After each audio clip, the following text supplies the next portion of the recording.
probably saying that does not look very much like a gardening video, and you would be right. These are the last photographs that I took with my GoPro Hero 5 Black Edition. Takes lovely photographs. These are nighttime photographs, obviously, taken at one of the breakwaters here on the island. I had attempted earlier and done some nighttime star pictures. I still didn't get the photographs that I wanted to get of the Milky Way. But my problem with GoPro has been the sound. I cannot use the thing without getting a roar of sound in the background. Just my shirt brushing against the tripod makes a roar. So, as I say later on in the video here, I tried a few days ago to make another video, and I was so upset with it I just deleted everything. So I purchased it from Apple, and I don't know if Apple owns GoPro. I still don't quite understand how come Apple is selling them, but I phoned Apple and told them that I wanted to return it, and their return policy is 15 days, and I had had it for almost a month. So I wasn't so sure they were going to let me return the thing. I spoke for quite a while with a man who was quite understanding and who obviously wanted to help, but he wasn't sure that he was going to be able to. He said he'd have to go speak with a senior advisor. I told him that I had even contacted through the internet GoPro and had seen on their site many people having the same problem with audio. Just could not get decent audio. I love the camera and all other aspects of it, but it's no good to me if I can't make a decent video with an audio track attached. He was gone for a good 10 minutes. I suspect what they were doing was checking out what I said. They probably went on the GoPro site themselves and determined that, yes, there are a lot of other people having the same problem with this thing. So he came back and said, yes, we're going to make an exception for you. You're 16 days over the limit, but we're going to allow you to return it for full refund. So that's the end of that story. My GoPro is gone, and I'm back to using my Canon camcorder. So let's move on, and we'll have a little look at what's going on in the grow room and out in the gardens and in the hoop house. We'll start off with what's left in the grow room. I've moved, what did I move out? I moved out all my rhubarb and geraniums and the 5 strawberry plants that I had started from seed. I've moved those out to the hoop house. And I have transplanted all of my all of my tomatoes here into individual pots. 3 varieties. I was only going to grow San Marzano, and then I received a lovely gift from Kevin of Beaver Lodge and Sasha's Alta. And they're both early season, supposedly, quick producers. How quick they'll produce in this particular climate, I don't know, but I assume they are determinants. I won't need all of these seedlings that you see. I give a lot away after I determine how much I need. I may plant all of the San Marzanos that I managed to salvage there, and may not too. I think there's like 13 or 14 of those. I get 8 or 9, probably all that I need. But the rest I will find a home for. And there's also some of the host tomatoes here. I just raised these lights up. They're still quite small. I was so impressed. I should have saved the clip, I guess. I did a clip on the GoPro and just couldn't stand the noise, so I deleted it. But if you remember, I took one of the host tomatoes and split it open and just put the insides out of it in a pot and covered it with a little soil. It was amazing the number of seedlings that came up out of that one small tomato. Far more than I needed. I think I kept 5, maybe 4 or 5. That's all that I needed. I just wanted to make sure that I keep them going. And also I have transplanted the basil that I have saved. I didn't keep all those seedlings either. I was trying to grow a thing called holy basil, and it's still sitting there. I put about half the seeds out of the packet in that. At the same time these other ones were planted weeks ago. I didn't get a single germination, so much for those seeds, I think. I may take the other half and give it another try, but with half the seeds were so tiny, much tinier than the other basil seeds, so There was many, like several dozen seeds went in that pot and didn't get a single one to germinate, so I would say the seeds are no good. Let's take a look at the lower level, at what's left down there. Well, the only thing that's on the lower level now is my various varieties of peppers and chilies, and they were all doing quite well. I had got the tops off of most of them, and they've branched out quite nicely. I do see blossom buds now, but I haven't found anything in bloom yet. This is the 2nd of May when I'm making this video, and even in the hoop house it would be too cold at night to put them out for another, well, probably 3 weeks yet, so they've got a bit of time left. I guess you can't see it. There's one geranium that got left in there I discovered last night. I thought I'd taken all the geraniums out, but it's a beautiful sunny day today, and it will become quite hot in the hoop house, so I won't take it out today. I find the best time to move things out to the hoop house is when we have a prediction of a couple of days of cloudy weather or rain or fog or whatever. It gives the plants a chance to get acclimated before you got a hot sunny day. So even though geraniums like heat, I wouldn't move that out until we have another forecast of some rainy or cloudy weather. Let's go out and have a look and see what's happening out in the garden. Well, if the number of catkins on the hazelnut trees is any indication, it's going to be a good year for hazelnuts.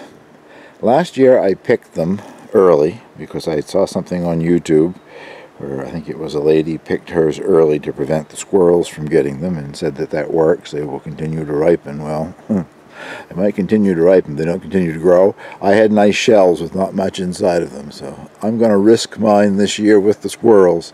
I don't think I can find you one of the little tiny female blossoms that hasn't started to dry up. They've pretty much all been pollinated already, even though the leaves aren't out on the tree. The buds are about to burst, but I'll show you one if I can get one in focus here that's, well, it's finished pollinating, but just to give you an idea of the size of it. I can't tell if that's in focus or not. The sun is so bright on the little screen here, but if it isn't, I won't leave it up for very long. If it is, you can see that that's the tiny little red blossom right there, which is starting to fade away because it's already been pollinated. But hopefully a good crop of hazelnuts this year. This is just a wide shot of the area where I'm growing perennial fruit mostly, I guess. The only vegetable thing that grows in there is Good King Henry. Oh no, there's also Egyptian walking onions in there. I guess everything else is fruit. And it's looking better, believe it or not, than it did a week, 10 days ago. Last year, with the problems I had with my leg, there was a lot of gardening that I wasn't able to do. And this got overtaken by raspberry canes. I felt bad about cutting them down because they're a cultivated variety, a lovely big raspberry, but they were choking everything else out. So this had a major cleanup a week or so ago. I'll take you in now and show you just a few of the things up close, show you what's happening. I have 3 cherry trees, which are more like cherry shrubs. They're still quite small, but they're not supposed to grow very large anyway. I forget, like 8 feet tall, 10 feet tall, maybe is supposed to be the maximum. And this particular one that we're looking at, I know is called Juliet. I can't remember the other 2 varieties. They're all in what they call the Romance series, and they were developed in Canada, Manitoba maybe, at a research center. Anyway, I bought mine from Vessie's. I've had a few blossoms over the years, but I've yet to have my first cherry. And all 3 trees are looking good this spring, so hopefully there'll be some cherries to try. Give you a little wider angle look on that one. As I say, there are 2 more, but it's basically the same. Nothing has leaved out here yet, but the buds are getting ready to break open. This is my grafted Asian pear. It has 5 varieties of Asian pear on it. And it's made it through the winter. The buds are swelling. In the background there, of course, is part of the cabin. And on the cabin I have a wild grapevine growing. It's a river grapevine from here in New Brunswick. I've propagated my own cuttings. I bought one plant many years ago. And I've pruned it back quite a bit because it covers up the windows and things in the summertime. But this window over here, it's got that vine sort of going across it, part of it. The strangest thing happened there 2 or 3 days ago. I was out here working in the garden, and all day long a robin would sit on that branch and beat itself up against the glass. It wanted to go inside the cabin, and it didn't just do it for a short period of time. Did it off and on all day long. And I think the thing that's the furthest advanced right now are my hascaps, which isn't a surprise. They are native to the Arctic tundra, and they tend to leave out quite quickly, and I think you can probably see blossom buds there. I keep saying on one of these sunny days they're going to break out. Today's supposed to be mostly sunny, so they may actually get out so the bees could get at them. I have 3. That particular one that we're looking at is planted in the center, and there is one either side of it, because this one, whatever the variety name is, I don't remember. I see a tag down there. I could dig down and find out, but this one was supposed to be the best pollinator. So I've planted it with 2 other varieties, one either side of it. And it is also the most vigorous plant. The very tallest bit of cane sticking up there is probably close to 5 feet tall. And the other 2, either side of it, aren't much more than 2 foot tall. So, in the past, I've had a few hascaps, mostly on low branches down close to the ground. I'm not sure what got them. I didn't. I got a chance to try a few, but they weren't fully ripe. So, with these ones high up, I hope this year to get to taste some sweet hascaps to see what I think of them. You might remember from one of my earlier videos that I wanted to try this particular very large cloth pot. I think the label on the package that it came in said that it has 13.5 square feet of growing surface. There was a 4x4 bed there, which the timbers have rotted on, and I removed the timbers, and that's all of the soil that came out of the 4x4, which would be 16 square feet. So evidently this is deeper than my 4x4s were. I've thought of many things I'm going to plant, and I keep changing my mind. Currently it's going to be broccoli. I think it would be a good place to plant some of my broccoli the early broccoli anyway. Well, as you will see when we get over to the hoop house, I have moved all of my alpine strawberries out into the garden. That's one of them there, surrounded by straw, and as you can make out in the very center there, it's actually got a blossom bud on it that hasn't opened yet, so I guess they withstood the transplant quite well. This is also a good opportunity for me to talk about a plan that I have for my garden this summer. I can get this back so you can see more of what's going on here.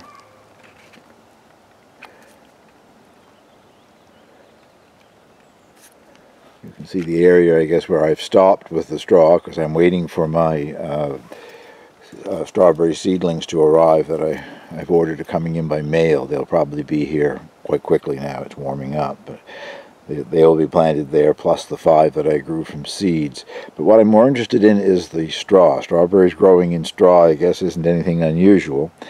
But I'm going to attempt the Ruth Stout method of gardening in quite a few of my beds this summer. I've done many things over the years, square foot gardening and the raised beds and all that sort of thing. My raised beds are, well, they've gone by their sell-by date, I guess. I refused to use anything that had a wood preservative in it, so they were just cedar planks. Not cedar planks even, I think they were spruce. Cedar would have lasted longer, but I couldn't find cedar planks. And they're rotting, and the sides are starting to fall down on them. So, Ruth Stout, if you haven't heard of her before, was born in 1880 something or other, and she lived a lot of the 20th century. She died quite an old lady. She wrote several books on her gardening method, which was to cover all of her beds with hay and just let it decompose, plant down through it, add more hay as the season goes on if it gets, composted down or whatever, and add more hay the following year. She said she never had to fertilize the garden or anything because it was producing its own compost. Well, I'm going to give it a try. I have seen several videos. There are numerous. If you want to just do a YouTube search for Ruth Stout or a Google search for Ruth Stout, there's a ton of information out there. But the first one I saw was what we call the Maritime Gardener channel, which is man out of Nova Scotia, the next province over here in the Canadian Maritimes. And he did a lot of his garden in it last year and had great success, particularly with the potatoes, but he planted everything else down through it. According to Ruth Stout, or the bits that I've read of her, the first year it will work, but it will improve as the years go on. More and more of the hay composting. And it seems strange to me to use hay because of the hay seeds in it, but she says that is her favorite product. I think I have tracked down some hay. It's over in Maine, not far from here. I asked for somebody that had some to sell on a Facebook page over in Maine, and I still don't have the address, but we've negotiated a price, so I'm hopefully going to get in some hay that I'll be able to use this summer. And the other gardener on YouTube is Hugh's Nursery from Wales. And he is doing some Ruth Stout area this year as well, and as a trial. He's never done it before, same as I've never done it before. So this will end up, I imagine, being my version of a Ruth Stout garden, but I'm kind of excited to give it a try. Also, it'll probably rain all summer this summer, but the last 3 years, our summers have been most unusually dry. Now, we've had lots of rain already this spring, but that was also normal. And July and August have been hot, dry, and no rain until sometime in the fall. So if that were to continue, it would also conserve water. I hand water each plant individually because I'm on a well, and I would run my well dry if I used a sprinkler. But with the hay over the top of the garden, that would cut down on the evaporation, and you'd use less water as well. So let's go have a look inside the hoop house. Well, there are tools lying around everywhere, but I have done quite a bit of work in the hoop house. It was another thing that got completely ignored last fall, overgrown with weeds and tomato plants and things that didn't get removed. So I've done a cleanup, and I've done some planting. If I can get zoomed in on it or not, right here.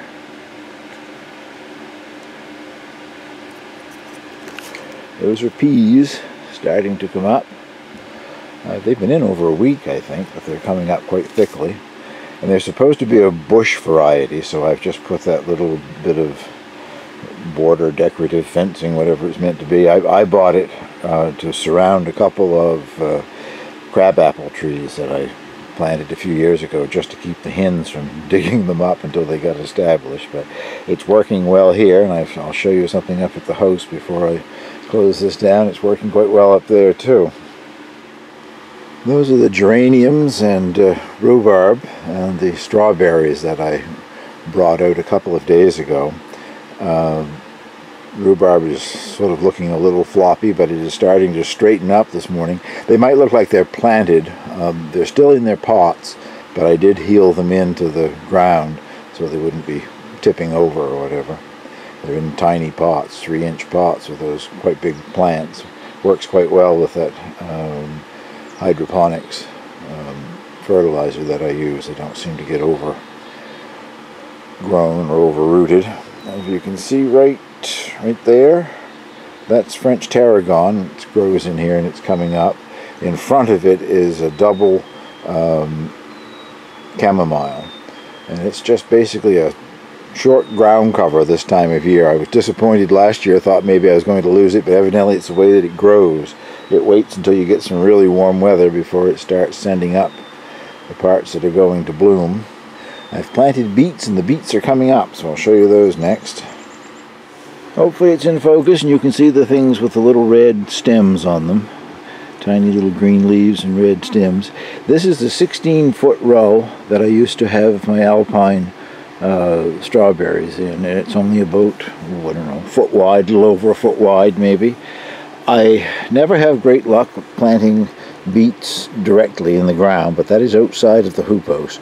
I've tried many different times. They come up, they start to grow, and I go out and check and they're all gone. Something eats them, so I'm hoping that won't happen in here. I have been growing them and transplanting them in here for a number of years now and having great success. So I have decided to try direct planting and see what happens.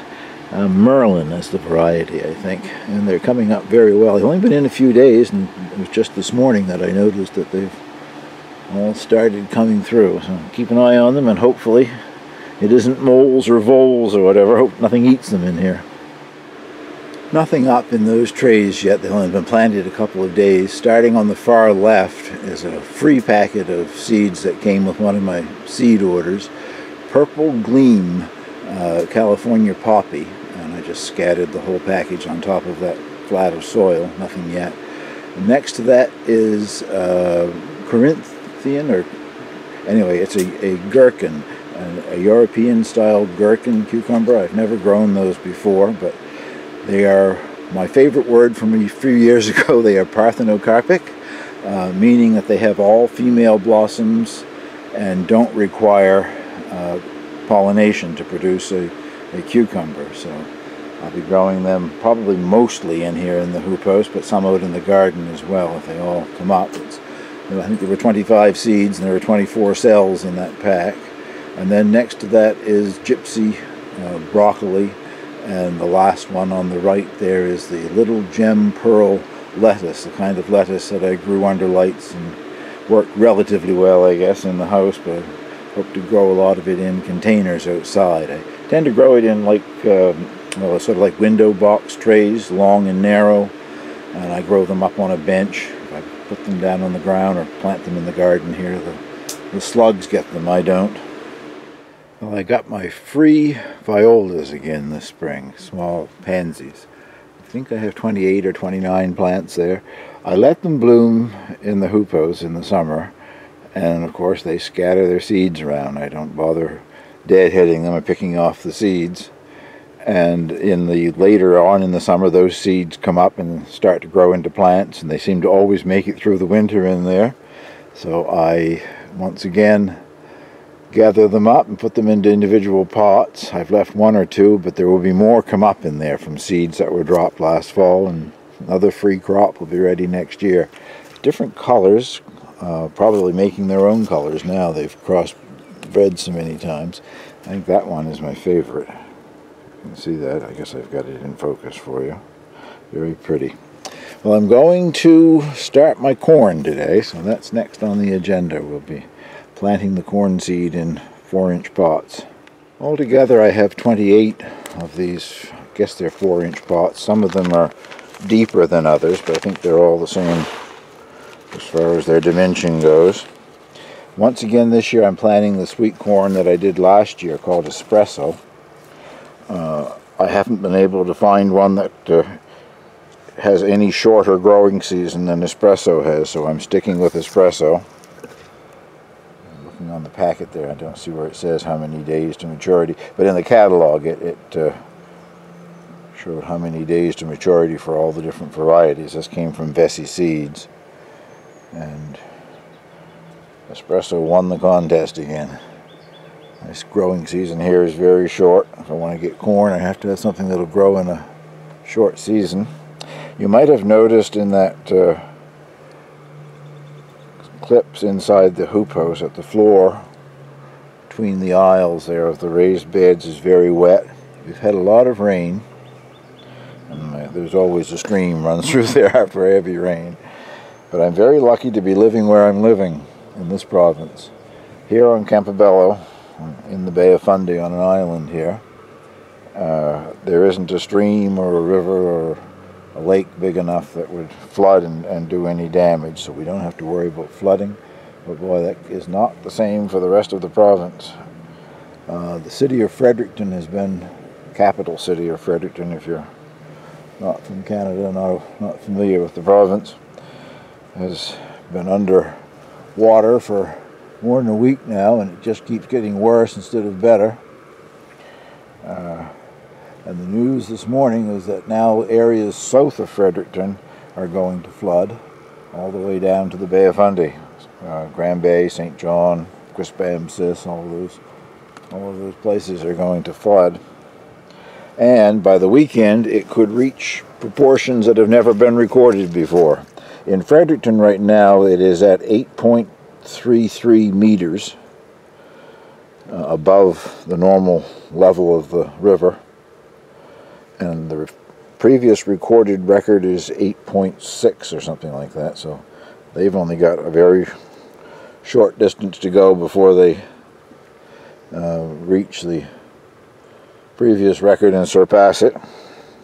And down in St. John and those places, it's not too bad yet, but they have voluntary evacuation orders, and emergency measures is recommending that people heed the voluntary evacuation and get out now before they have to order them out later, because it's definitely going to get worse. So I feel very sorry for those people.